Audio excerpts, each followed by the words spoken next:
Bro. Hvad siger du til det? Det var noget meget andet på enige om.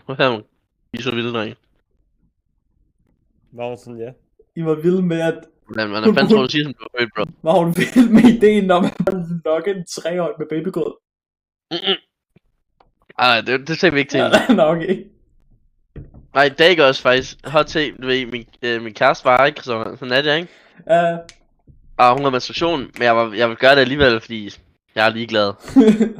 Ja. Men jeg var ikke ligeglad nok, for jeg havde tømt i forvejen, og var sådan lidt ude at brække mig og sådan noget, ikke? Så jeg var ikke i tip-top form.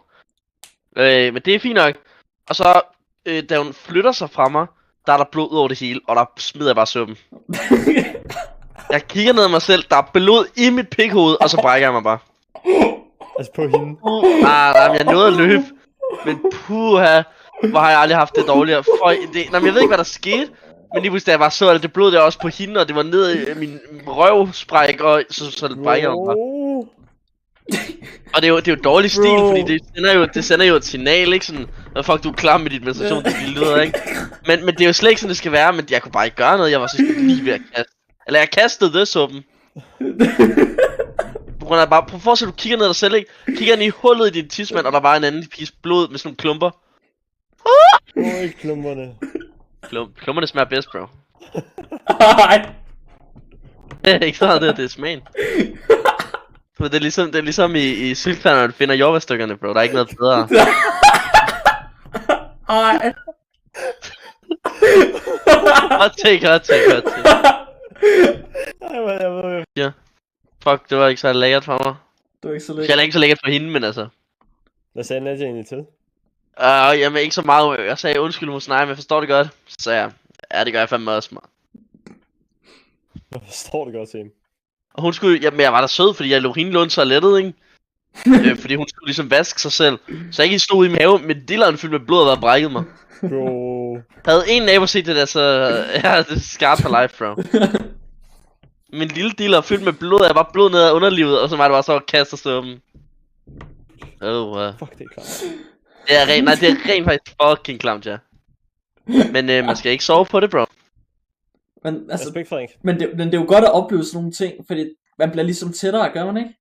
Det er det, jeg mener, ikke? Det er det. Så, prøv at så... Om 2 uger, ikke? Så kommer der... I har været så lang tid sammen, at sådan noget der kan ske, I bare sådan, ja, det er fint. Jamen, det er fint. Der er ikke så meget der. Det er ligesom bare sådan, det er. Hvis det var sådan første gang, nogen de var sammen, og der er set blod over det hele, du smider suppen, ikke? Så tror jeg ikke, hun var kommet tilbage. Men hun skulle da heller ikke komme tilbage, så hvis det var første gang. Man lærer ligesom at leve med det, ikke? Det gør jo, når man har været kærester så længe, så gør det ikke noget. Eller når man kender hinanden så længe. Ja, Det er fint nok. Ja, men så er det fint. Man bliver sgu ikke så... Man kan ikke være så sart. Nej. Og det smager også bedre med smag i. Jamen det...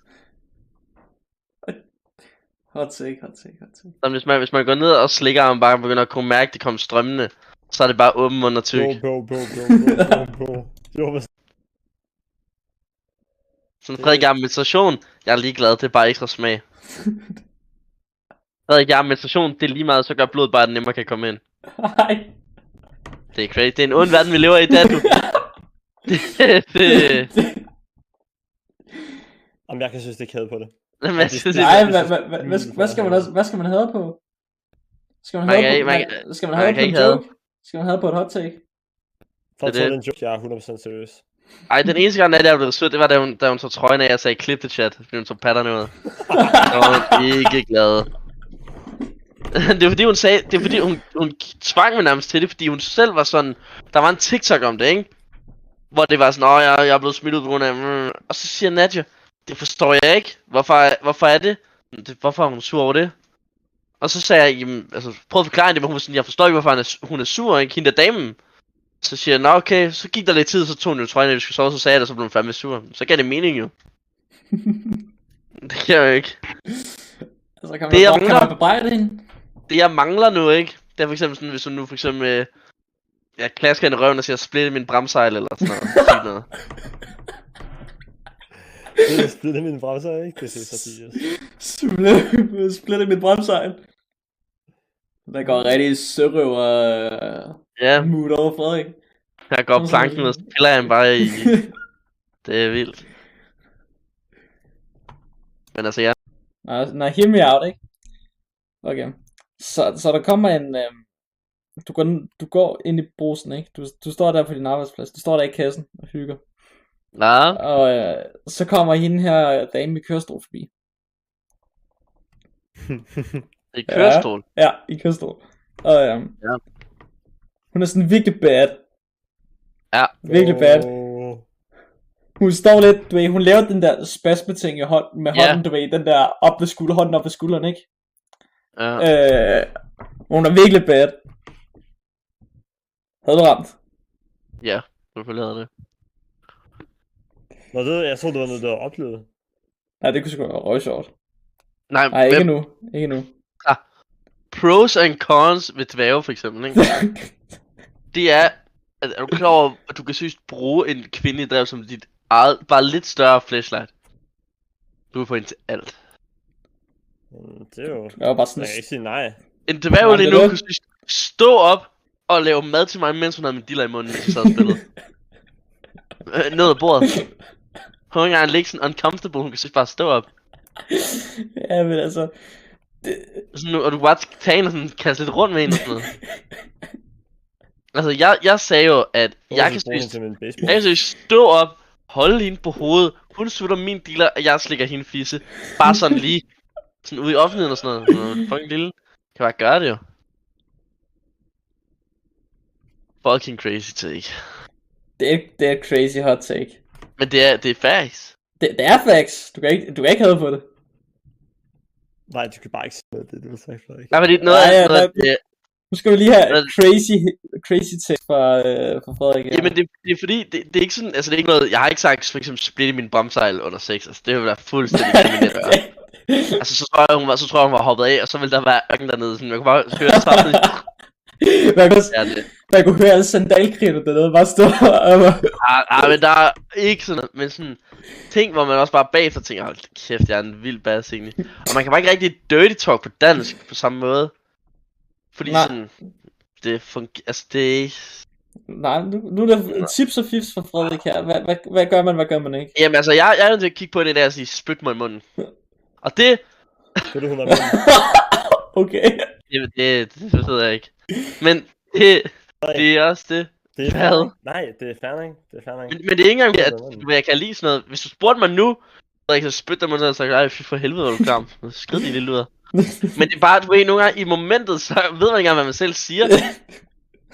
Altså sådan noget, det er jo fuldstændig crazy. Det... Ja, altså... Hvad? Men jeg kan godt følge dig. Simon Mors, at hvis lige nu ikke spytte i munden. Jeg spurgte hende i går, om jeg må spytte hende i munden. Hvad sagde hun? Altså ikke under sex, bare sådan, da vi lå så film. Hvad sagde hun der? Hun sagde nej. Så sagde jeg, hvorfor ikke? Så sagde hun, hun gad ikke have mit spyt, og så sagde jeg, hvad er det, du snakker om? Nogle gange, hun bliver også så, hvis vi kalder en bro. Men det forstår jeg også godt. Jeg vil blive så, hvis hun kalder mig bro. Sådan, det går begge veje. Føler, ja, men det føler også bare lidt af noget andet. At jeg kommer bare, jeg kalder alle bro, sådan, bro, prøv lige at høre, altså, ikke fordi, men sådan, jeg føler, fordi hun vil gøre det bevidst. Det er noget andet. Det er en helt anden sag. Det er jo det. Jeg skal fandme ikke spille heldig. Det er nemlig en helt anden sag. Jeg har ikke fortalt dig, så den dag, jeg flækkede hende et hul i kraniet. Hvad? Under sex. Ej, det var synes det crazy facefuck, du lavede, eller hvad? Nej, det var fordi vi lå og bollede og sådan noget, og jeg har sådan en rimelig solid sengkant. Altså det er basically bare et bræt, som er rimelig skarp. Så på et tidspunkt, der vil jeg have hendes hoved ned til mit hoved. Jeg ligger ned jo ikke. Ja. Så tager jeg bare fat i det, og så aktiverer jeg lige min Hulk strength, og så smasker jeg bare hendes pande lige ned det der gade der. Og så hun havde en ordentlig bule med en revn i bulen. Lige i panden.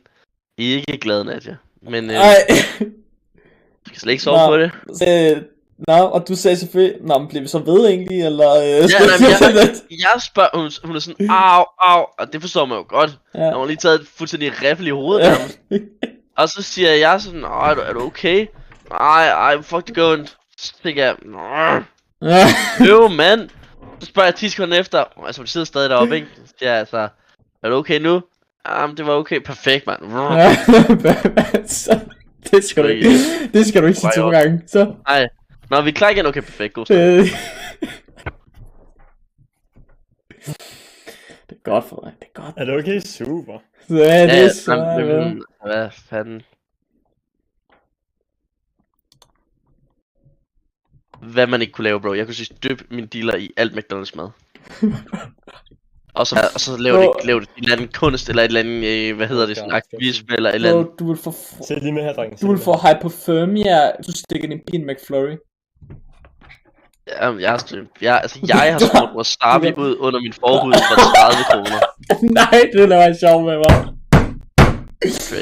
Har du smurt wasabi? Var det Sigurd, der tilfældigvis, eller hvad?